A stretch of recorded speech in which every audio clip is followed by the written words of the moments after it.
طالب علموں کے لیے انتظار کی گھڑیاں ختم ہو گئیں۔ حکومت نے تعلیمی ادارے کھولنے کا اعلان کر دیا۔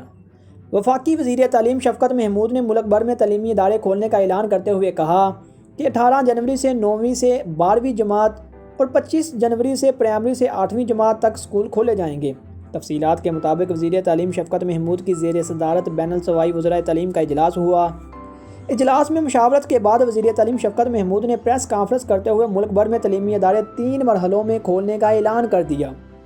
تیسرے اور آخری مرحلے میں 1 فروری سے یونیورسٹیز کو کھولا جائے گا۔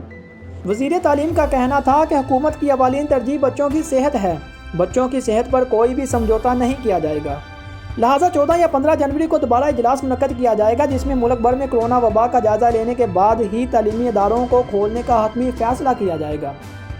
دوستو، طالب علموں میں ابھی بھی امید باقی ہے کہ شاید 14 یا 15 جنوری کے اجلاس میں حکومت تعلیمی ادارے کھولنے کا اپنا فیصلہ واپس لے لے، لیکن کیا تعلیمی ادارے کھل پائیں گے یا نہیں، یہ تو آنے والا وقت ہی بتائے گا۔ دوستو، اگر آپ کو یہ ویڈیو اچھی لگی ہے تو ویڈیو کو لائک کریں اور اپنے دوستوں کے ساتھ شیئر کریں۔